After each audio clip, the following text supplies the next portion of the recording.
Vamos dar início então ao nosso encontro de estudos para o Livro dos Espíritos dessa noite. Hoje é dia 13 de dezembro de 2023, uma quarta-feira. São 19 horas e 31 minutos na cidade de Jaú. Nós estamos transmitindo este encontro de estudos em nome e em homenagem à Associação Jauense de Estudos Espíritas, localizada na cidade de Jaú, estado de São Paulo, Brasil. Nós estamos estudando de O Livro dos Espíritos, o livro 3º, no seu capítulo 7º, Lei de Sociedade. O subitem é de número 3, Laços de Família. Olha que interessante, né, Alexandre? Que feliz coincidência, né? As coisas não são de graça, né, Luiz? Não são de graça. Laços de Família. A questão é de número 773. A pergunta de Kardec aos espíritos superiores é a seguinte: por que, entre os animais, pais e filhos deixam de se reconhecer quando os últimos não precisam mais de cuidados? Resposta: os animais vivem a vida material e não a moral. A ternura da mãe pelos filhos tem por princípio o instinto de conservação, aplicado aos seres que deu à luz. Quando esses seres podem cuidar de si mesmos, sua tarefa está cumprida e a natureza nada mais lhe exige. É por isso que ela os abandona para se ocupar de outros que chegam. Então, uma coisa que chama muita atenção aqui é essa primeira afirmação dos espíritos, que o animal não tem vida moral, não é? Ele tem vida material. Então, a gente pode inferir daí, entender daí, que o animal está encarnado com um único propósito: fazer progredir, fazer evoluir a sua inteligência, única e exclusivamente.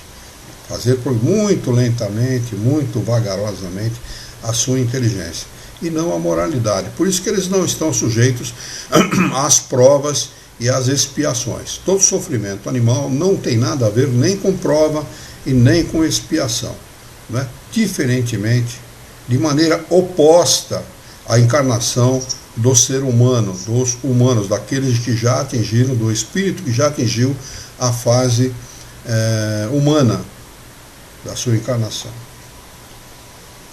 Questão de número 774. A pergunta de Kardec aos espíritos superiores é a seguinte: há pessoas que deduzem do abandono das crias pelos animais que os laços de família entre os homens não são mais que o resultado de costumes sociais e não uma lei natural. O que devemos pensar disso? Realmente é mesmo, né? As sociedades em que a gente percebe através dos filmes, enfim, de tudo aquilo que a gente recebe como informação dessas sociedades, que há filhos que ficam 10, 12, 15 anos, vão embora de casa, ficam 10, 12, 15, 20 anos sem ver pai, sem ver mãe, só vão revê-los quando um desencarna e tal. É muito interessante isso, né? Me parece que um pouco diferente dos hábitos e costumes da sociedade brasileira, me parece. E pelo menos a gente não tem esse hábito de deixar pai e mãe, de não vê-los, de não conviver com eles, e etc., né? Realmente há mesmo entre os homens esse pensamento de que a ligação entre pais e filhos na fase hominal do espírito trata-se apenas de costumes sociais e não de uma lei natural. Vamos ver o que os espíritos respondem a esse respeito. O homem tem outro destino que não o dos animais, porque, pois, querer sempre identificá-los, para ele há outra coisa além das necessidades físicas.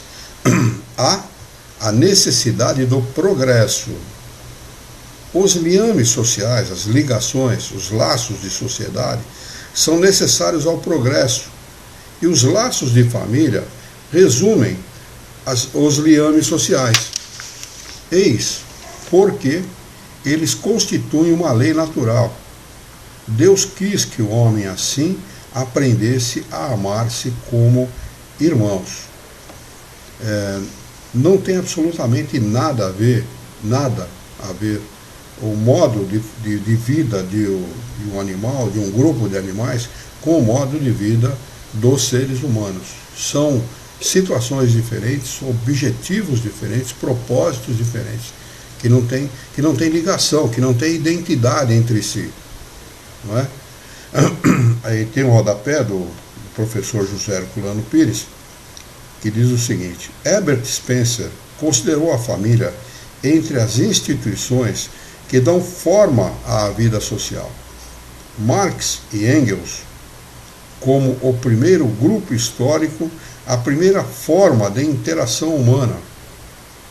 Augusto Comte como a célula básica da sociedade, o embrião e o modelo desta, de maneira que a sociedade perfeita é a que funciona como a família. Atualmente, a sociologia da família e a psicologia social, bem como as próprias escolas de psicologia do indivíduo, reconhecem a importância básica da família. O mesmo se dá nos estudos de psicologia educacional e de filosofia da educação.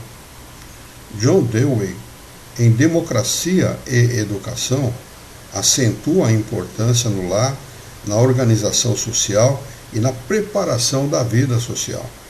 Como se vê, a asserção dos espíritos de que, abre aspas, os laços de família resumem as ligações sociais, os liames sociais, fecha aspas, são confirmados até mesmo pelos estudos materialistas da sociedade. Quer dizer, não resta a menor dúvida que os laços de família e a ligação entre nós e os nossos parentes é de suma importância para o nosso progresso como espírito. E é uma lei natural, sim, uma lei de Deus, sim. Questão de número... Só uma pergunta, Luiz. Essa ligação, né, ela normalmente ela ocorre em mais encarnações, né? Via de regra, são várias encarnações onde esses laços são mantidos, né? Sim. O fato é que o espírito ele só encarna em um planeta quando ele tem interesses naquele planeta. O que nos faz encarnar na Terra não é que nós sejamos terrícolas, não é que nós sejamos espíritos ligados à Terra, ao planeta Terra, não. O que nos faz encarnar nesse planeta é que nós temos interesse nele, ou seja, espíritos que aqui também estão encarnados ou desencarnados, que nos interessam diretamente, que fazem parte do nosso processo evolutivo. Não é? É onde nós encarnamos aqui para dar sequência a esse processo. O que significa dizer que encarnamos como pais, como filhos, como irmãos, como tios, como avós, como, enfim, de todas as ligações que existem na família, nós encarnamos ligados a esses mesmos espíritos em várias situações diferentes para aprender e ajudar. Ser ajudado e aprender. Não é sempre assim, não é? Nós aprendemos muito com os nossos parentes, muito. É só a gente ter a visão correta das coisas que nós percebemos o quanto nós aprendemos com todos eles. Desde o mais letrado, desde o mais conhecedor das coisas, até o mais simples dos nossos parentes, sempre nos ensinam alguma coisa. Sempre nos estimulam, sempre quando estão encarnados, procuram nos ajudar, nos auxiliar, dando-nos carinho, amizade, etc. E quando desencarnados, mais ainda. Estão sempre presentes na nossa vida, nos ajudando, nos auxiliando, nos dando o suporte necessário. Porque estar encarnado em um mundo como esse requer muita ajuda, requer muito auxílio, requer muito amparo, requer muito boas inspirações, bons pensamentos, para que nós não titubeemos, para que nós não fraquejamos diante das adversidades da vida. Quando há uma adversidade, sempre nós iremos encontrar alguém, um parente, um amigo que nós muitas vezes não consideramos parentes, mas são mais parentes, têm mais laços conosco do que os próprios laços consanguíneos, né? E vamos obter ali a ajuda, o auxílio necessário, o amparo necessário que nós precisamos para vencer aquela situação. Então, os laços de família, eles são realmente a coisa mais importante que pode existir para a nossa sociedade, principalmente na atual fase evolutiva que nós nos encontramos, porque nas outras fases mais adiantadas isso nem se cogita, não se cogita dessa importância, se sabe e se cumpre o papel dentro da importância dos laços de família. Já no nosso planeta, isso é tão... a importância que se dá a isso muitas vezes é tão barata, não é tão pouca importância que se dá, que filhos chegam a matar pais para receber herança, pais chegam a matar filhos porque não entendem a importância da educação, desses laços de família e tudo mais. E há uma parte da sociedade que a gente sabe que quer destruir, sabe tanto da importância dos laços de família que quer destruir a família, para eles poderem dominar e ter mais lucro financeiro e ter mais poder político e social sobre a humanidade. Nós vemos isso aí em curso no Brasil, em curso no mundo, tanto que existe uma briga ferrenha entre aqueles que são conservadores e querem manter a importância da tradição familiar, da importância da educação na família, da educação da criança, com aqueles que querem exatamente o contrário, promover a ideologia de gênero, a sexualização das crianças, a não importância da família, pregam tudo aquilo que é o oposto àquilo que nós vemos os espíritos superiores nos ensinarem, e aquilo que a gente sabe que realmente é importante. Isso nunca teve tão claro, tão evidenciado como está hoje, principalmente no nosso país. A gente vive aqui diretamente, sabe o que está acontecendo aqui, Então a gente sabe dessa importância. Quem é conservador, aqueles que sabem da importância dos laços de família, da importância dos princípios que regem a família, sabem daquilo que a gente está falando. Tanto que, olha a questão subsequente, questão de número 775. Pergunta Kardec aos espíritos superiores o seguinte: qual seria para a sociedade o resultado do relaxamento dos laços de família? Resposta: uma recrudescência do egoísmo, um aumento do egoísmo. Então, imagine só o significado da ausência dos laços familiares. Seria o caos para a sociedade, seria o caos, porque aí tudo estaria permitido, todo tipo de ação deletéria dentro da sociedade estaria permitido. E que a gente sabe o que significa isso.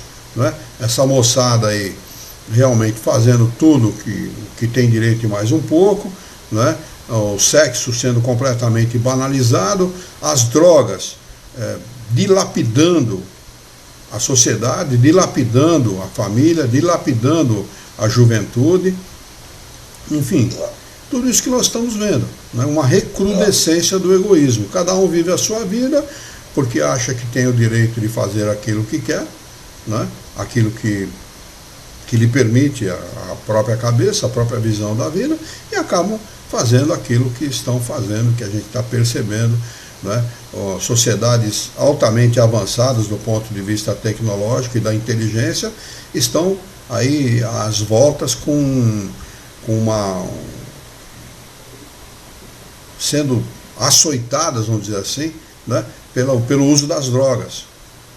Jovens morrendo em tenra idade por causa do uso das drogas. E pior é que nessas sociedades, como a sociedade norte-americana, por exemplo, o uso das drogas banalizado, totalmente banalizado. É muito comum em reuniões de família os adultos, de forma separada, isolada e tal, usarem maconha. É muito comum. Já aqui no Brasil, a gente ouve falar de maconha. No meu tempo de moleque, de garoto, os que usavam maconha se isolavam em lugar bem ermo para usar Maconha. Hoje em dia se vê gente fumando maconha dirigindo carro. Né? Quer dizer, um absurdo. É a recrudescência do egoísmo. A permissividade que não devia estar sendo vista como uma coisa natural, como uma coisa normal, porque não é normal. Não é. Né? As pessoas perguntam, então o que é normal? Normal é tudo aquilo que a maioria aceita. E a maioria no nosso país é conservadora e não aceita esse tipo de comportamento. A realidade é essa. Não estou falando nada de excepcional. É só fazer uma análise, né, de quanto existe de conservadorismo no nosso país e, graças a Deus, de religiosidade, graças ao bom Deus. O nosso povo é um povo religioso, que ainda leva muito em consideração a prece, a confiança em Deus e tudo mais. Estou falando isso até em função de um filme que eu e Yara assistimos, né? Acho que foi sexta-feira passada, sábado passado, chama-se A Deriva. Está na Netflix para quem quiser assistir. É um filme espanhol de uma garota, de uma jovem que está grávida e ela acaba o filme num container, e é interessante que ao longo daquele filme, inclusive eu parei o filme num determinado momento e falei para ela, você está vendo? Essa moça teve muitas oportunidades de dizer graças a Deus, ajuda-me Senhor, ou muito obrigado por tudo que eu estou recebendo, apesar da situação, né? E não se ouve falar o nome de Deus uma vez, uma única vez.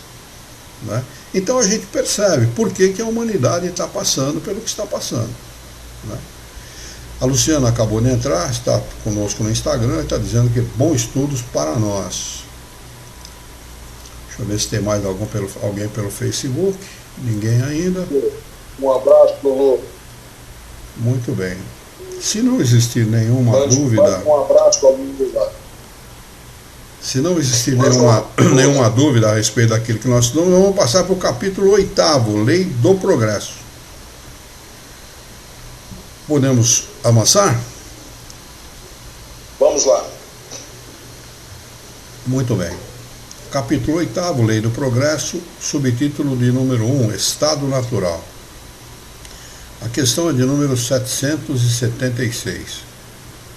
O estado natural e a lei natural são a mesma coisa? Respondem os espíritos, não. O estado natural é o estado primitivo. A civilização é incompatível com o estado natural, enquanto a lei natural contribuiu para o progresso da humanidade. Então são duas situações completamente diferentes, não há como confundir uma coisa e outra. Né? Estado natural é o estado primitivo, a primitividade do homem, as primeiras encarnações como ser humano. Né? E a lei natural, as leis de Deus, é aquela que contribui, são aquelas que contribuem para o progresso de todos os homens, da humanidade. Acrescenta Kardec a seguinte explicação, acréscimo de explicação. O estado natural é a infância da humanidade, é o ponto de partida do seu desenvolvimento intelectual e moral. O homem, sendo perfectível e trazendo em si o germe de seu melhoramento, não foi destinado a viver perpetuamente no estado natural, como não foi destinado a viver perpetuamente na infância. O estado natural é transitório, passageiro, faz parte de um de nossos estados como ser humano. Né? Então, transitório. E o homem o deixa pelo processo e a civilização. A lei natural, pelo contrário, rege toda a condição humana, e o homem se melhora na medida em que melhor compreenda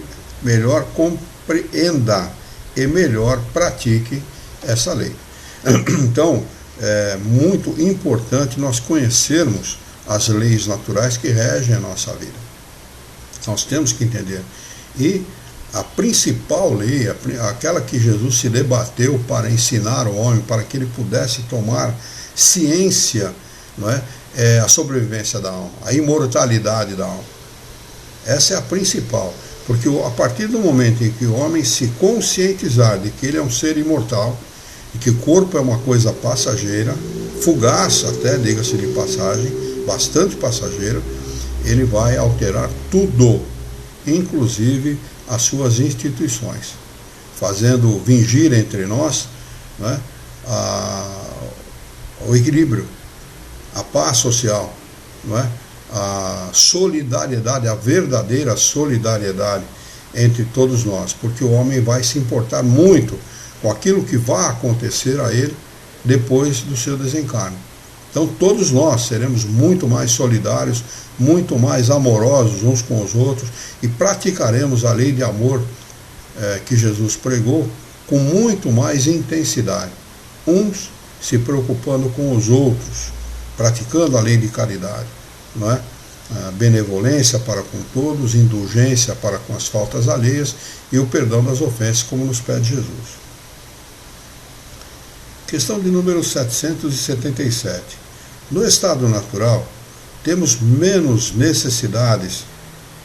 O homem não sofre todas as atribulações que cria para si mesmo num estado mais adiantado. Que pensar da opinião dos que consideram esse estado como o da mais perfeita felicidade terrena? Responde os espíritos: que queres? É a felicidade do bruto. Há pessoas que não compreendem outra. É ser feliz à maneira dos animais. As crianças também são mais felizes que os adultos. É uma forma tacanha, atrasada, obtusa de ver as coisas. O homem não é mais feliz porque tem menos responsabilidade. Ele é mais feliz porque tem mais responsabilidade, mais problemas a serem resolvidos. Essa é a realidade, né? Quanto mais nós temos responsabilidades, quanto mais problemas nós temos para serem resolvidos, significa que nós temos uma capacidade maior, que Deus atribui a nós essa responsabilidade, porque nós temos uma capacidade maior de resolvê-los. Ou seja, estamos mais avançados em inteligência e em moralidade. Portanto, as responsabilidades e os problemas a serem resolvidos não vão ser efetivamente problemas para nós. E a responsabilidade não vai causar temor. Eu conheci gente que eu amava muito, inclusive, disse assim: eu tenho medo de responsabilidade. Mas como ter medo de responsabilidade? Responsabilidade é uma coisa boa, quando encarada com vontade, com determinação, com desejo real de acertar. É claro que o inconsequente, o irresponsável, né, o indolente não quer responsabilidade. Ele quer mais é que o mundo acabe em cama para ele poder dormir, morrer deitado. A verdade é essa, né? Mas isso não é bom. O embrutecimento do homem não é bom. Aliás, significa atraso.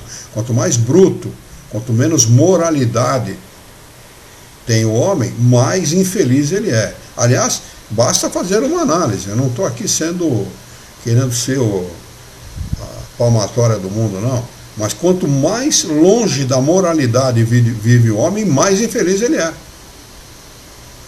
Não conheço ninguém que seja imoral, que viva num estado de moralidade e imoralidade profundo e que seja feliz. Façam a sua análise.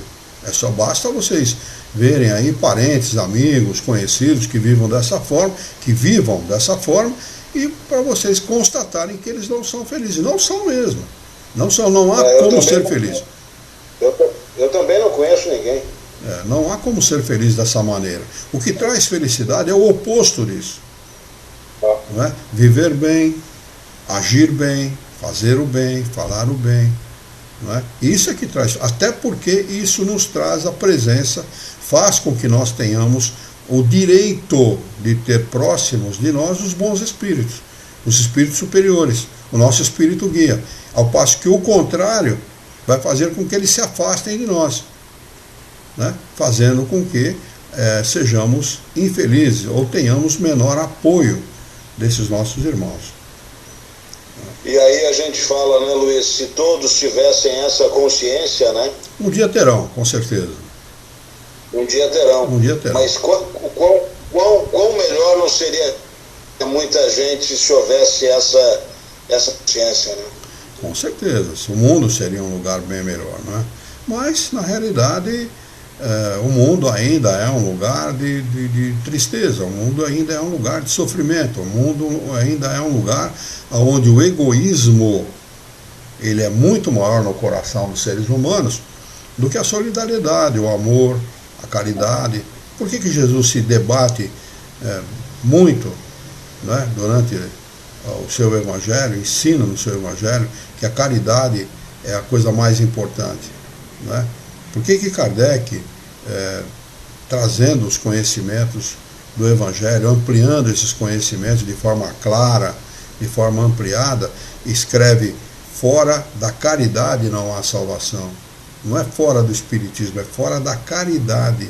O homem que é caridoso, ele está salvo, independentemente da maneira de crer e de ver as coisas, não é? Por quê? Porque ela realmente faz com que a solidariedade, o amor, o respeito seja uma coisa perene entre as pessoas, não o contrário. Vamos lá.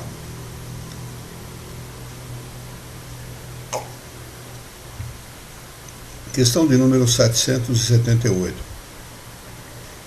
Pergunta de Kardec aos espíritos superiores: o homem pode retrogradar para o estado natural? Ele pode voltar, né, sair do mundo de expiação e provas como o nosso e voltar ao mundo primitivo, a se tornar um espírito primitivo? Resposta: não. O homem deve progredir sem cessar e não pode voltar ao estado de infância. Se ele progride, é que Deus assim o quer.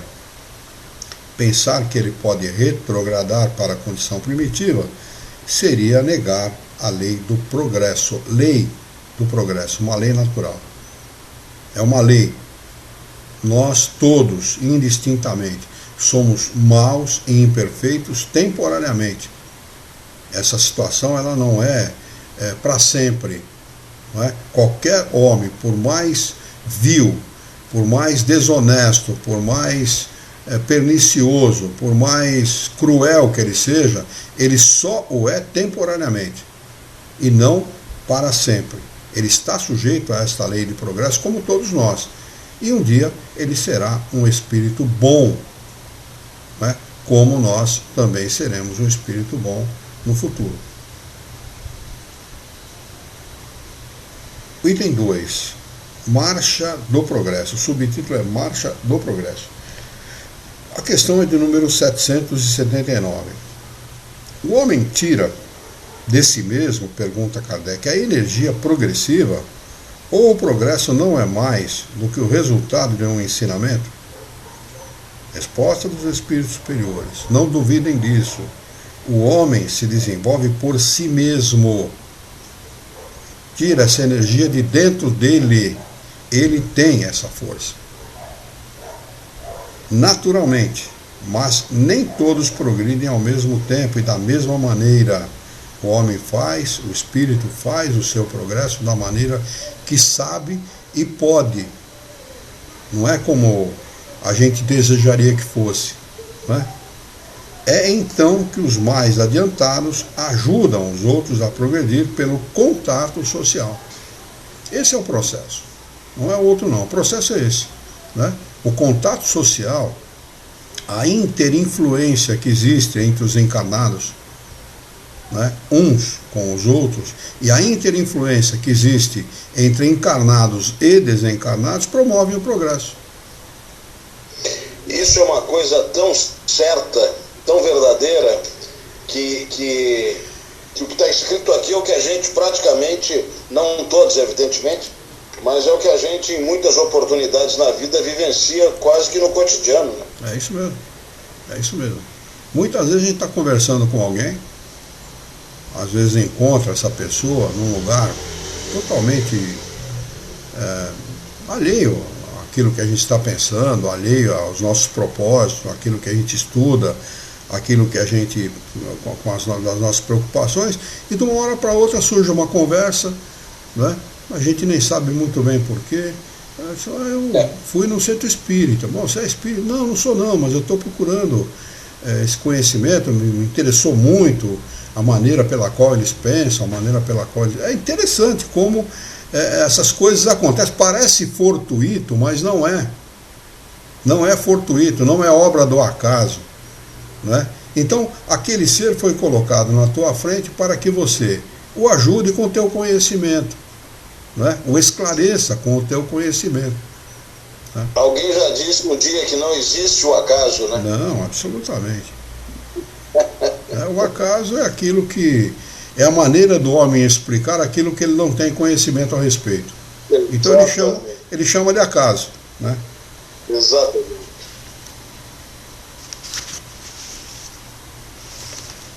Questão de número 780.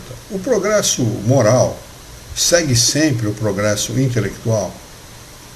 Olha que interessante essa pergunta de Kardec, né?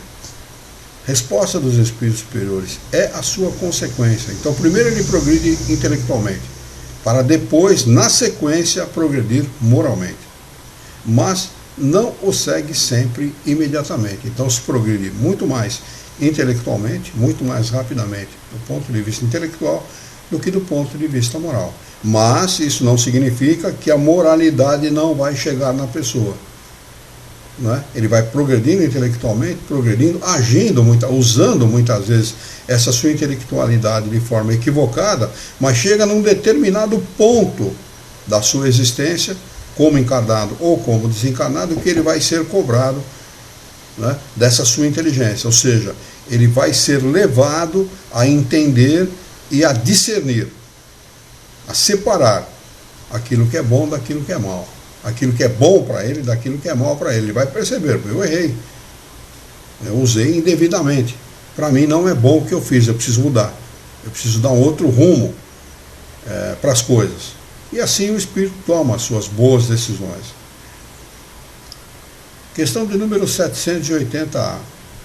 Pergunta Kardec: como o progresso intelectual pode conduzir ao progresso moral? Resposta: dando a compreensão do bem e do mal, discernimento. Pois então o homem pode escolher, saber escolher. Ele progride intelectualmente a ponto de entender, de discernir, de saber separar o que é bom para ele daquilo que não é.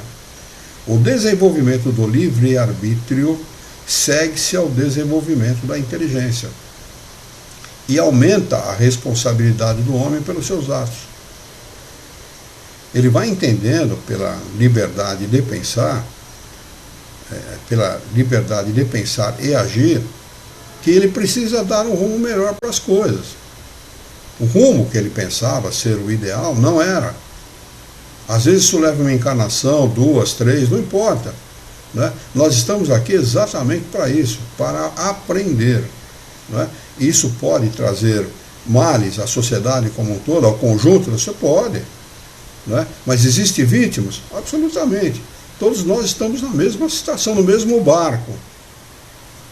No mesmo barco. Se esse barco furar e começar a fazer água, todo mundo vai correr para tampar. E é isso que acontece. Chega um determinado momento em que a sociedade percebe que o barco está começando a fazer água. E todo mundo corre para solucionar os problemas da sociedade. É onde o homem começa a perceber que aquilo que ele fez até então não era o melhor para ele nem para todo mundo. Essa é a realidade, não é outra coisa não. Deus faz alguma coisa pela gente? Absolutamente. Jesus faz alguma coisa pela gente? Absolutamente. Os bons espíritos fazem alguma coisa pela gente? Absolutamente. Nós temos que assumir as nossas responsabilidades. Aquilo que é nosso dever, é nosso dever.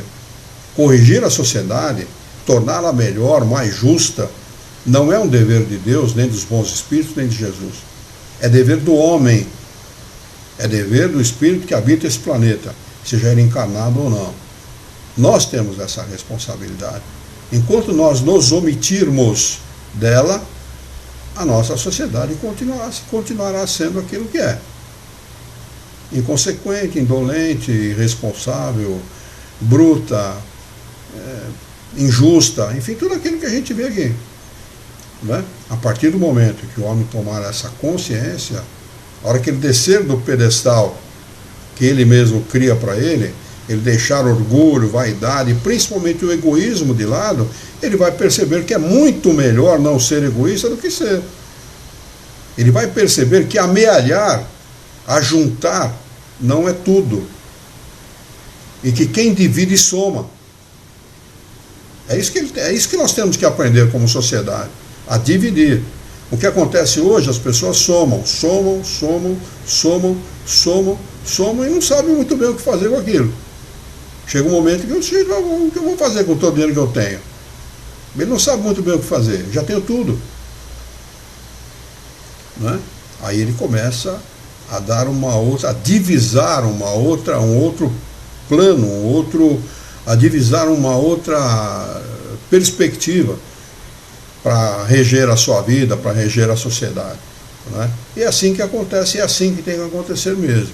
Né? O homem tem que aprender consigo mesmo, ele tem que tirar de dentro a própria força, está dentro dele. O desenvolvimento está dentro dele, está nas suas iniciativas, na sua maneira de fazer as coisas. Por isso que nós temos livre-arbítrio. Quanto mais livre-arbítrio, mais responsabilidade.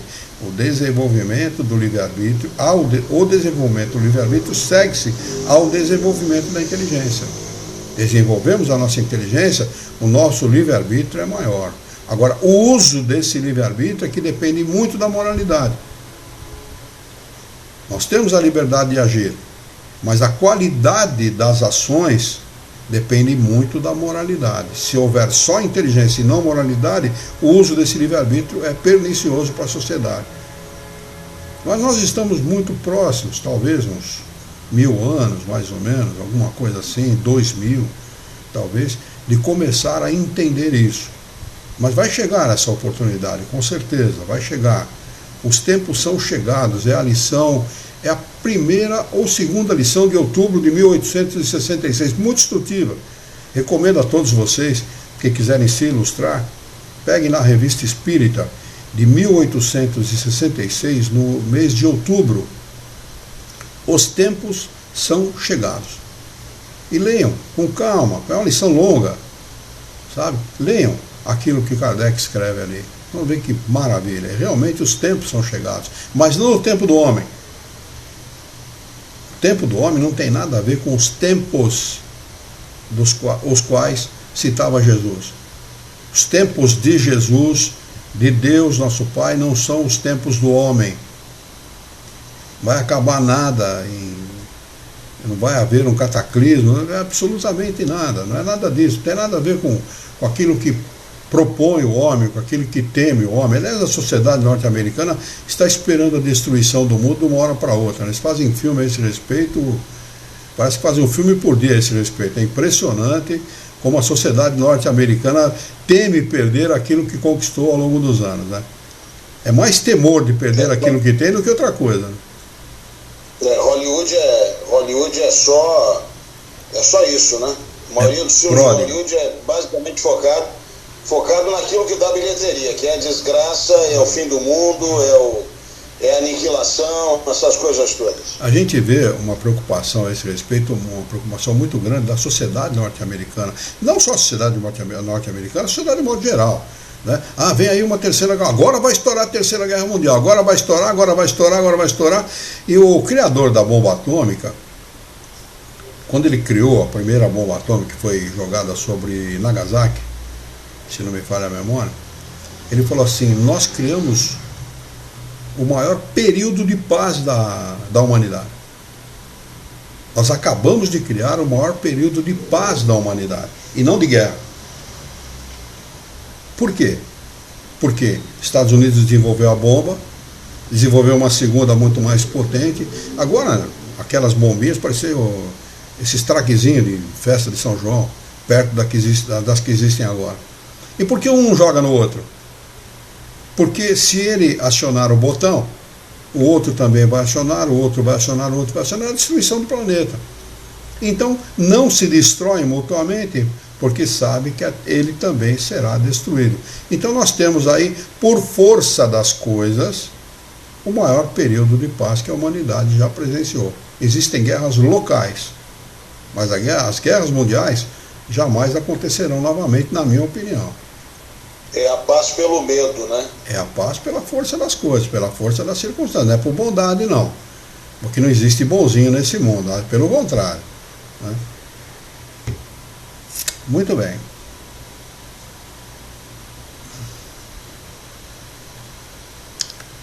Essa pergunta é muito interessante e a explicação dos Espíritos, a resposta dos Espíritos, mais interessante ainda. Vejam só. Questão de número 780b. Pergunta a Kardec: como se explica então que os povos mais esclarecidos sejam frequentemente os mais pervertidos moralmente? Resposta: o progresso completo é o alvo a atingir. Qual é o progresso completo? Inteligência mais moralidade. Esse é o progresso completo. O que nós temos hoje? Inteligência. Em alto nível. Mas a moralidade está ainda muito abaixo dela.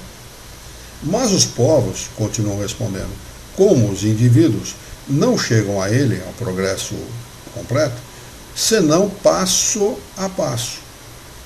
Até que tenham desenvolvido o senso moral, eles podem servir-se da inteligência para fazer o mal. Usam o livre-arbítrio de maneira equivocada, de maneira invertida, não com o propósito de se beneficiar da inteligência e de beneficiar o seu próximo, porque inteligência é meio, não é fim. Muita gente acha, eu sou inteligente, como se ele só no mundo, no universo, fosse inteligente.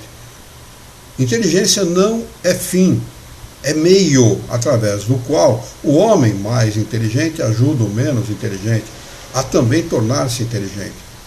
É um processo, não é? Eles dizem, a moral e a inteligência são duas forças que não se equilibram senão com o tempo. Elas precisam estar equilibradas. Senão, o homem sempre utilizará mal a sua inteligência. Por quê? Porque ela é movida, ela é impulsionada pelo egoísmo. Mãe de todas as outras paixões humanas, do orgulho, da vaidade, da prepotência, né? Do egoísmo e de tudo que a gente vê. Agora, a partir do momento em que ele alia a esse progresso a moralidade, isso se equilibra. Por quê? Ele começa a entender que ele é um ser imortal, que ele está aqui temporariamente, que ele vai ter que dar contas de todos os seus atributos, não é? E vai ter que dar conta do uso que ele fez deles. Então ele passa a agir com mais equilíbrio, vamos dizer assim, beneficiando as pessoas e a si mesmo. Questão de número 781. Pergunta a Kardec: é permitido ao homem deter a marcha do progresso? Ele pode impedir o mundo de progredir?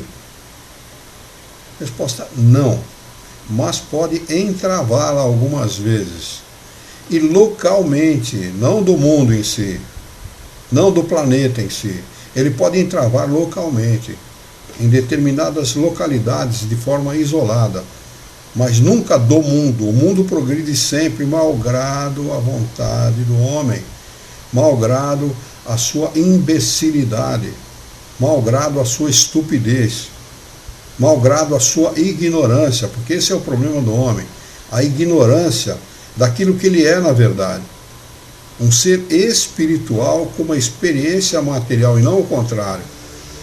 Ele não é uma coisa, ele é um ser espiritual, imortal.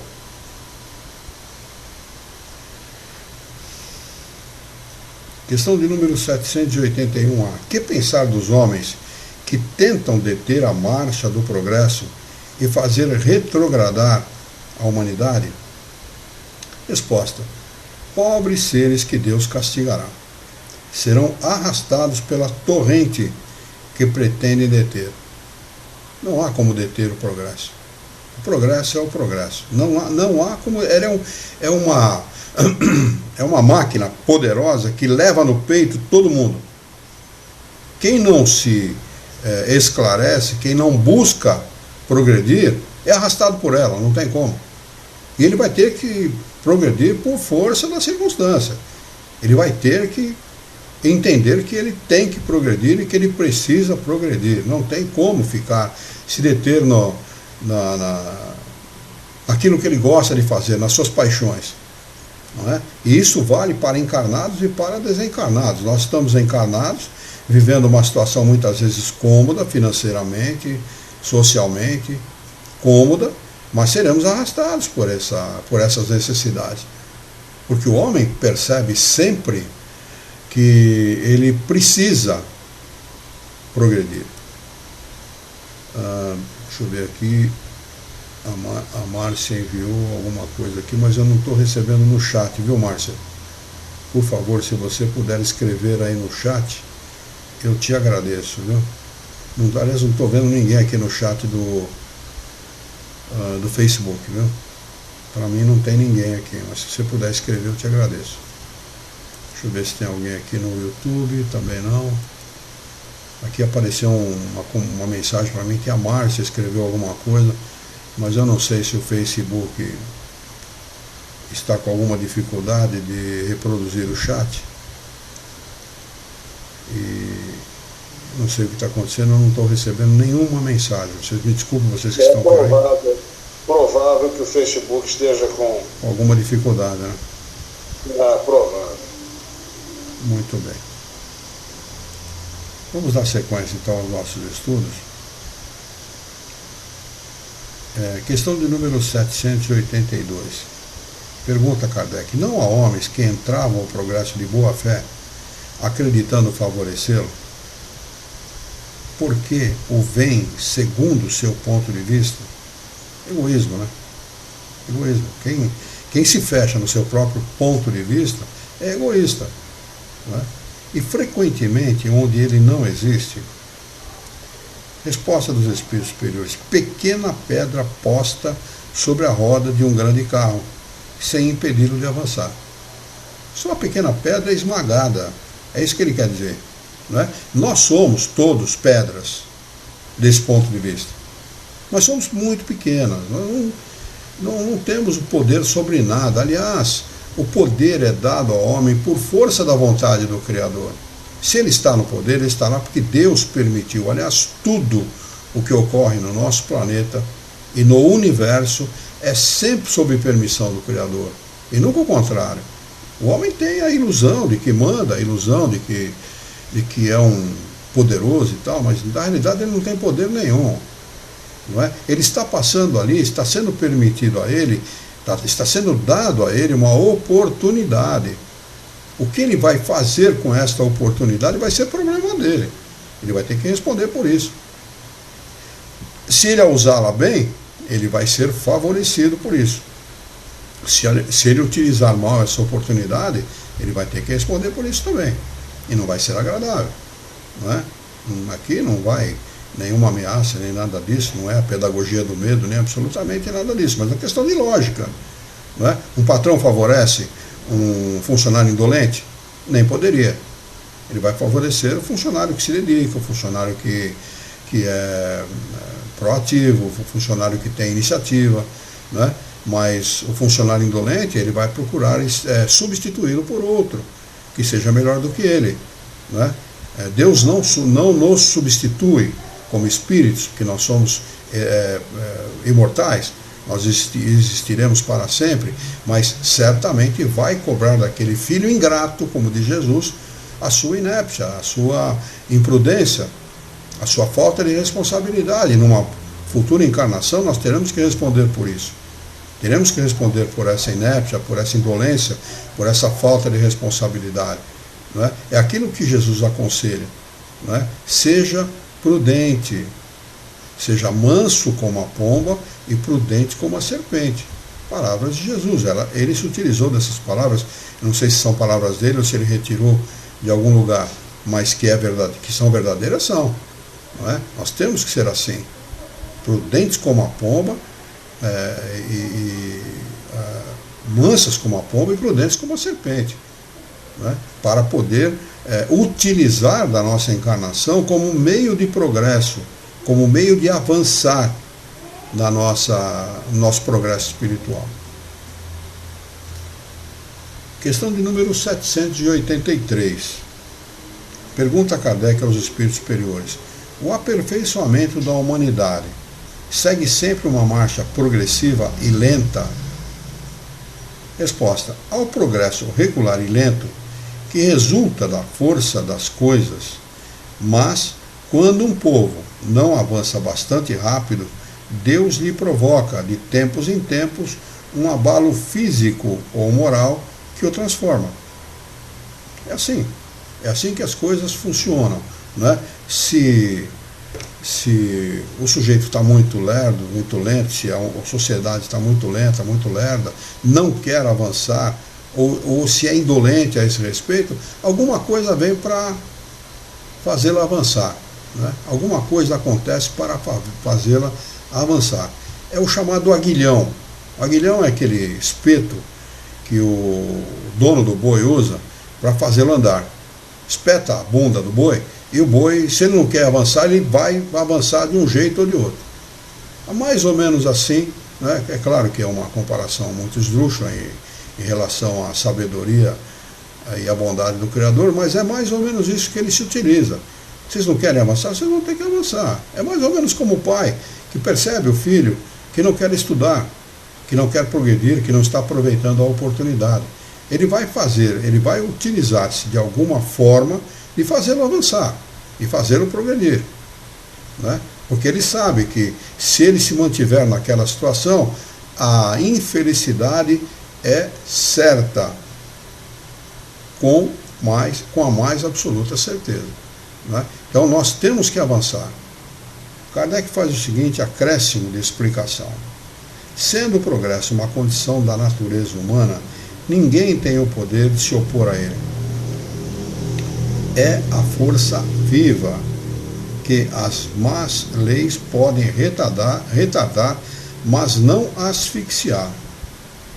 Quando essas leis se tornam de modo incompatíveis com o progresso, ele as derruba com todos os que as querem manter. E assim será até que o homem harmonize suas leis com a justiça divina, que deseja o bem para todos, e não as leis feitas para o forte em prejuízo do fraco.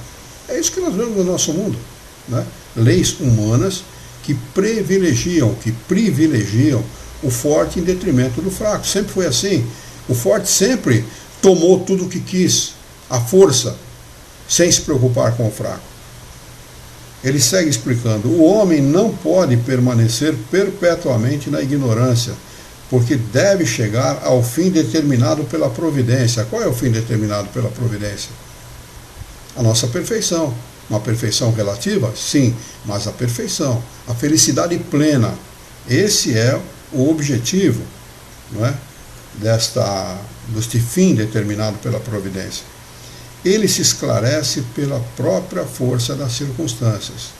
As revoluções morais, como as revoluções sociais, se infiltram pouco a pouco nas ideias, germinam ao longo dos séculos e depois explodem subitamente, fazendo ruir o edifício carcomido do passado, que não se encontra mais de acordo com as necessidades novas e as novas aspirações. O homem geralmente não percebe nessas comoções mais do que a desordem e a confusão momentâneas que o atinge nos seus interesses materiais, mas aquele que eleva o seu pensamento acima dos interesses pessoais admira os desígnios da providência que do mal fazem surgir o bem. São a tempestade e o furacão que saneiam a atmosfera depois de a haverem revolvido. Aqui tem uma nota do tradutor, do professor José Herculano Pires, que diz o seguinte: como se vê por este comentário de Kardec e pelas explicações dos espíritos a que ele se refere, o espiritismo reconhece a necessidade desses movimentos periódicos de agitação natural, quer dos elementos, quer dos povos, para a realização do progresso. mas os admite como fatos naturais e não como criações artificiais, a que os homens devam dedicar-se, em obediência a doutrinas revolucionárias. O que ele ensina é que o homem deve colocar-se, nesses momentos, acima de seus mesquinhos interesses pessoais, para ver, em sua amplitude, a marcha irresistível do progresso. Pode, quem acompanha os filmes relativos à Primeira e Segunda Guerra Mundial vão perceber exatamente isso. Homens que deixaram de lado seus interesses materiais, suas famílias, suas posses, sua casa, seus parentes, seus amigos e os seus interesses para dedicarem-se a defender a pátria. É disso que ele está falando aqui. E isto acontece, vez ou outra, para que desta revolução, desse aparente caos, surjam as soluções para o homem, porque Deus tira as soluções de dentro do próprio problema. O que aparentemente para nós é problema, para Deus é solução. Ele sabe por que aquilo está acontecendo. Ele sabe por que deve acontecer essas coisas. Nós somos meros, vamos dizer assim, maus, não meros, mas maus espectadores. Não é? Vemos aí os problemas eminentes, né? O que eu vou comer amanhã, como é que eu vou dormir, como é que eu vou me vestir, não é? Quando Jesus foi questionado a esse respeito, ele disse assim: olhai os lírios do campo, eles nem tecem e nem fiam, e nem Salomão, em toda a sua grandeza, se vestiu com um deles. Do que ele estava falando? Deus era um visionário, Jesus era um visionário, que de uma hora para outra acordava e falava essas besteiras? Não. Ele estava sendo questionado exatamente a esse respeito, a respeito daquilo que estou falando. Mas, Senhor, o que é que eu vou vestir? O que é que eu vou comer amanhã? Jesus, na sua inteligência, na sua capacidade, no seu conhecimento, como espírito perfeito que era, respondeu exatamente aquilo que eles precisavam ouvir. Olha, não é assim. O Criador provê tudo aquilo que seus filhos precisam, tudo aquilo que eles necessitam. Tanto que da Segunda Guerra Mundial renasceu uma sociedade completamente diferente. Muito mais tecnologicamente avançada em medicina, em comunicação, enfim, tudo que é tecnologia, tudo que é ciência aplicada, o homem se renovou para muito melhor. O homem avançou. A Segunda Grande Guerra demorou de 39 a 45, foram 6 anos, né? E o homem avançou 100 anos.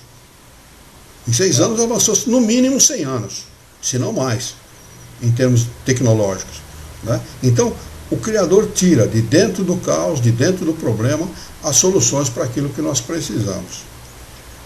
E esses acontecimentos no nosso dia a dia, eles são cirúrgicos, né? Realmente são cirúrgicos. São cirúrgicos porque Deus sabe como conduzi-los, né? De que forma conduzi-los, como conduzi-los para o bem da humanidade, né? Nós não temos essa sabedoria, essa consciência, mas o Criador sabe por quê, né? O Criador não está dentro do nosso planeta, nem dentro do universo, ele está fora do universo, ele é criador e não criatura. Então ele sabe como conduzir as coisas para beneficiar o universo como um todo. Nós fazemos parte do universo, nós não somos um planetinha à parte, não somos o quintal do universo, não. Nós somos um planeta que faz parte desse conjunto e da harmonia do universo. Então tudo o que acontece aqui reflete-se em todo o universo. E tudo o que acontece no universo reflete-se em nós. Então, nós temos que confiar sempre. Por isso que nós devemos ter uma fé irretocável. Confiar irrestritamente no Criador, aconteça o que acontecer. Aquele que tem conhecimento das leis naturais, imortalidade, evolução, reencarnação, livre-arbítrio e causa e consequência, ele confia irrestritamente no Criador. Ele não precisa de ninguém dizer para ele, de nenhum daqueles que pretensamente se dizem representantes de Deus na Terra, diga para ele o que ele tem que fazer. Ele sabe das leis que regem a sua vida e ele sabe que deve confiar nelas irrestritamente. Fé inabalável é somente aquela que pode encarar a razão face a face em qualquer época da humanidade. Eu vou repetir para gravar. Fé inabalável é somente aquela que pode encarar a razão em qualquer época da humanidade. Muito bem, vamos marcar a questão de número 784 para retomarmos na próxima quarta-feira. 784. 784. Isso. Ok. Deixa eu ver se tem alguma pergunta, alguma coisa aqui. Realmente o Facebook fez a gentileza de não ativar o chat. Ou está com alguma dificuldade. Eu acho que hoje eles não trabalharam lá. Muito bem, vamos fazer a nossa prece?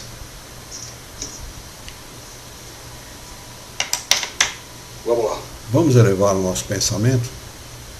Vamos mentalizar a figura excelsa e amiga de Jesus, nosso mestre, modelo e guia da humanidade, e juntos com Jesus vamos nos dirigir ao Criador, ao Senhor da vida, fonte inesgotável de paz, de amor, de bondade, de misericórdia e justiça, para agradecê-lo muito pela oportunidade de aqui estarmos reunidos em seu nome, para estudarmos as questões propostas pelo Livro dos Espíritos dessa noite. Queira a vossa bondade, o vosso amor, que tenhamos bom ânimo, coragem, determinação, ideias renovadas, alegria de viver e muito entusiasmo, para que nós possamos trabalhar, sermos úteis à sociedade que vivemos e desta forma dignificar a vida. Dá-nos ainda, Senhor, a força necessária para que nós possamos orientar a própria existência por um profundo e sincero respeito pelo nosso próximo. Em teu nome, em nome de Jesus, em nome dos bons espíritos, em nome do nosso diretor espiritual e de toda a sua equipe, nós declaramos encerrado o nosso encontro de estudos dessa noite, e que assim seja.